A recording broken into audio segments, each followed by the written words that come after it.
ये 20 लाख जो योनियां हैं, वृक्ष बन जाना, लता बन जाना, पेड़ बन जाना, दुर्वा बन जाना, पौधा बन जाना, ये 20 लाख योनियां केवल हम दूसरों को जो अपशब्द कहते हैं, दूसरों को जो ताने देते हैं, दूसरों के लिए जो आड़ा टेढ़ा बोलते हैं, दूसरे के लिए हम गाली का संबोधन देते हैं या गलत विचार रख लेते हैं,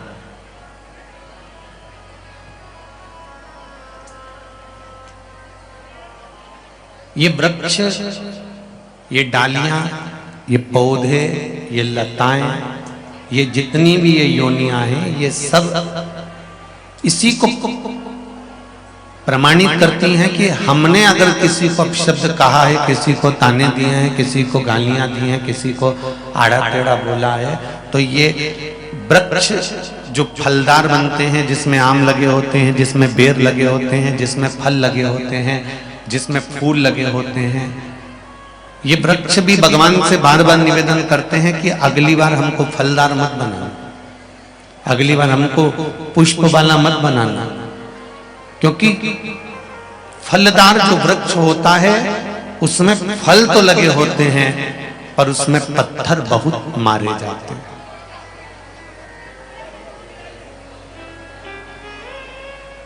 फल तो लग गए पर पत्थर बहुत मारे। उसी प्रकार शिव महापुराण की कथा कहती है, आपने किसी को अपशब्द कहा होगा, आपने किसी को आड़ा टेढ़ा बोला होगा, आपने किसी को आड़ा टेढ़ा शब्द से संबोधित किया होगा, कुछ बोल दिया होगा, तो वृक्षों में भी एक वृक्ष फल वाला आपको बना दिया जाता है, जिससे जिसको आपने गालियां बकी होगी, अपशब्द कहा होगा, ताने दिए होंगे, तो वो आड़ा टेढ़ा जिसको बोला गया होगा वो आप पर पत्थर का प्रहार कर सकते। शिव महापुराण की कथा कहती है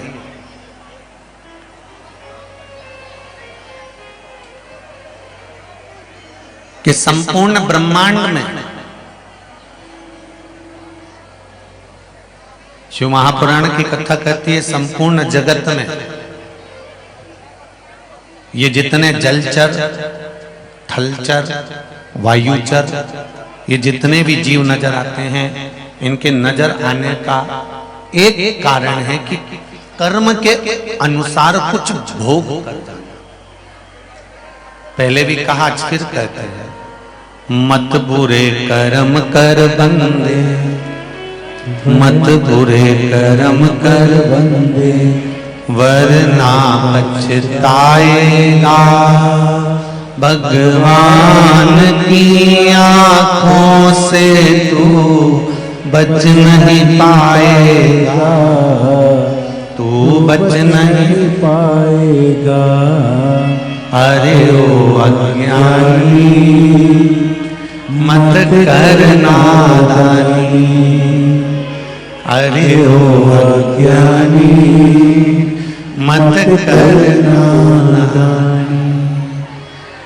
तेरे कर्म का फल भी तू ही पाएगा, जैसा किया तूने तेरे आगे आएगा, जैसा किया तूने तेरे आगे आएगा।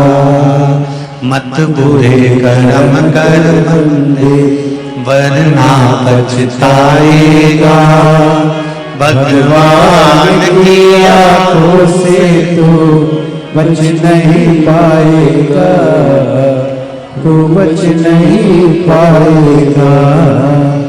हमने जैसा कर्म करा उसके अनुसार हमें फल भोगना पड़ता है।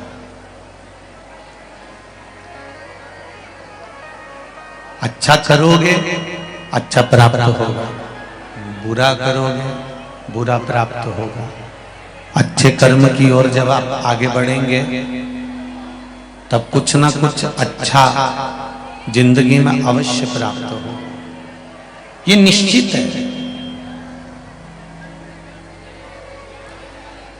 एक बात का स्मरण होगा आप लोगों को। आप में से कितने लोग हैं जो भगवान के मंदिर में दिया लगाते हैं? हाथ उठाओ जरा। सभी लोग लगाते हो? रखिए। मंदिर में दिया, मंदिर में दीप क्यों जलाया जाता है?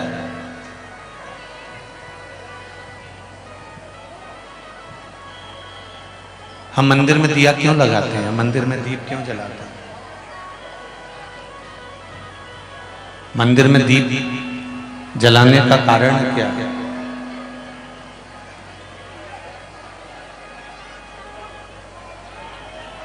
किस लिए?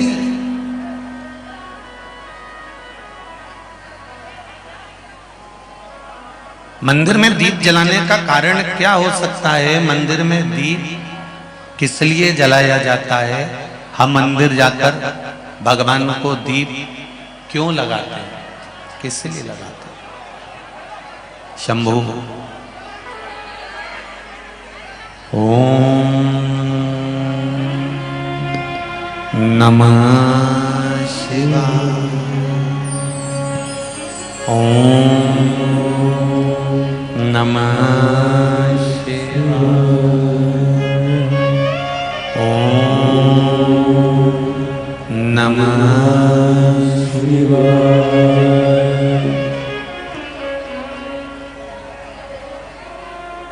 हम मंदिर में दीप क्यों जलाते हैं? हम मंदिर में दीप क्यों लगाते हैं? आप सभी से एक निवेदन है, कथा का आज विराम दिवस है।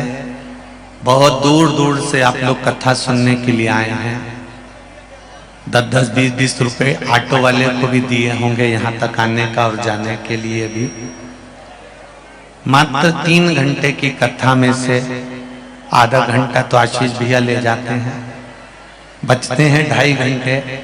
उस 2.5 घंटे में से थोड़ा सा समय भजन में निकल जाता है, बचता है थोड़ा समय। शंकर भगवान से लगन लगा लो। पहले भी कथा में कहा था, मेहमान जब घर से जाते हैं लिफाफा तभी उनको दिया जाता है। बोलो सही है कि गलत है?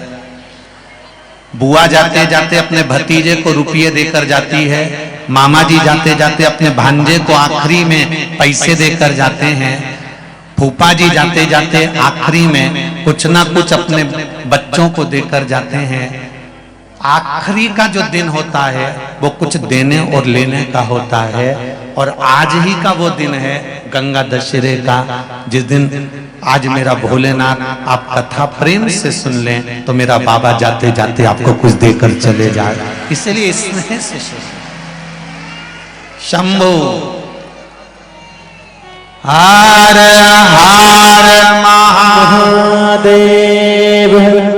हम मानते हैं कि अपार जन समुदाय है। आज कथा में जब प्रवेश कर रहे थे तो कह रहे थे पूरे बुंदेलखंड के इतिहास का पहला जन समुदाय देखा है जो इतनी भीड़ अपार पड़ी पूरे बुंदेलखंड।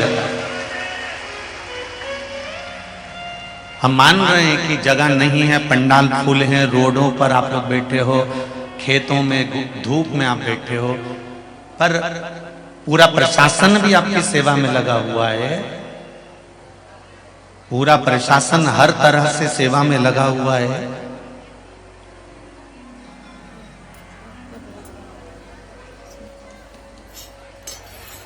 शिव भक्ति में शंकर के स्मरण,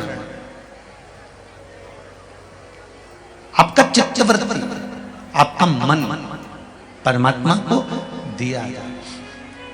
दिया क्यों लगाते हैं? हम मंदिर में दीप क्यों लगाते हैं? दिया लगाने का कारण क्या होता है? दिया लगाने का केवल एक कारण होता है, हम भगवान के मंदिर में प्रकाश करने के लिए दिया नहीं लगाते। हम भगवान के मंदिर में उजाला करने के लिए दिया नहीं लगाते। शिव महापुराण, पद्म पुराण और हमारा शास्त्र वर्णन करता है कि हम जब भगवान के मंदिर में दिया लगाते हैं, दीप प्रज्वलित करते हैं, तो दिया परमात्मा के लिए नहीं लगाते। जब हम दीप प्रज्वलित करते हैं तो जैसे ही मंदिर में प्रकाश होता है वैसे ही हमारी जिंदगी में चारों तरफ प्रकाश होना प्रारंभ हो जाता है।